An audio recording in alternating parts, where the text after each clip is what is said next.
Hello everyone, this is Brett. Thank you for tuning in to Where's the Vinyl Part 2. Before we dig into that, if you're new to my channel and have yet to subscribe, please click that subscribe button, hit like, and I look forward to interacting with you in the comments section. So Where's the Vinyl is a series that I started last month. Part 1 will be linked in the description if you missed that, where I'm just talking about albums that I feel are long overdue for either a reissue or a first ever vinyl pressing. Now, if you guys don't collect vinyl or physical format, I'm hoping maybe this will turn you on to some bands maybe you haven't checked out before, or maybe some of you haven't listened before, and this is just a nice nudge for rediscovery. So let's kick things off. This is the first, or not the first, the only album in the James catalog that is yet to have a vinyl pressing. Now, granted, this was two separate EPs released as one double disc CD back in 2010. The morning after, the night before. When they were released separately, one was called The Night Before, one was called The Morning After. So this followed up their return with Hey Ma after a hiatus.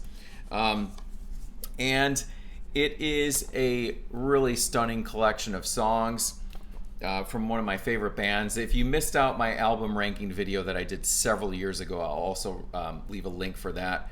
The next time they release a new album of new music, I'll be doing a re-ranking of James. So as far as favorite songs in this one, Tell Her I Said So is just a beauty. Shine with that line, when you're gone, your songs outlive your story. Crazy, It's Hot, Porcupine, 10 Below with that line Tim Booth says about where he's listening on headphones in his bedroom to the John Peel show. Just great stuff, James. Next up, how about the reissue of the last three Cranes album? Music on vinyl has been reissued about 5 or 6 Cranes records over the last few years. If you're unfamiliar with the Cranes, UK, dream pop, kind of goth, great stuff. And Future Songs is a lot more subtle than their first 4 albums, more atmospheric, but nonetheless also just a great record. I also brought out Particles and Waves, which came out in 2004, and then there was the self-titled one in 2008. Those last 3 albums have yet to come out on vinyl at all. Cool news about Cranes is they've reunited their original lineup. First show since 1995 is going to be happening in October, and it's really, I think, their first show since 2012. Like The Cure, who Cranes had toured with back on the Wish tour, I think it was, the Cranes haven't put out an album in 15 years. So hopefully there will be a new album on the horizon as well. As far as favorites on this one, Submarine, Future Song, and how about Sunrise? Cranes. All right, next up, Passengers, Original Soundtracks 1. Now, this is a collaboration between Brian Eno and U2, and granted, Brian Eno collaborated on several U2 albums as producer, going all the way back to The Unforgettable Fire in 1984. So this record came out in 1995. And it's interesting, I talked about James earlier. Brian Eno produced some James albums as well, most famously the Laid album. So while they were recording Laid in 1993, Brian Eno had them booked in a separate studio simultaneously, and they were working on improvisational compositions, which were then collected as an album called Wah Wah. Well, this is kind of similar story for U2 when they were finishing up Zooropa, came back from touring. They had recorded a bunch of kind of improvisations, and then they went back in the studio and finished this. 1995, there was only one original vinyl release in the US for this one. There's currently, last I checked yesterday, there was one for sale on Discogs for $365. The median sale price is around $120. So yeah, long overdue for a reissue. Favorites on this one, Your Blue Room is a beautiful track. The collaboration with Pavarotti, Miss Sarajevo, and then the song Slug. So yeah, Passengers. If you're unfamiliar with that, check out those 3 songs. This album is kind of forgotten about, so fits right in between Zooropa and pop. All right, next up, The Church.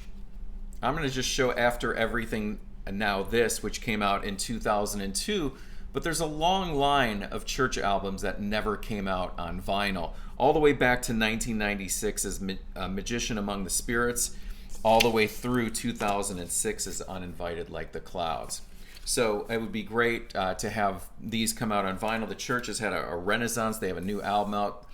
And another thing with an album ranking, if you missed the video that my friend Robert Dean Lurie and I did, where we ranked the entire church catalog, all the way up from the beginning, all the way to Further Deep, I'll leave a link for that as well. We're going to be doing an updated version of re-ranking, hopefully pretty soon here. So as far as After Everything Now This, some favorite tracks on that one. The closing song, Invisible, is a stunner. The Awful Ache, title track After Everything, Numbers. So yeah, the church, long overdue for some vinyl pressings of these.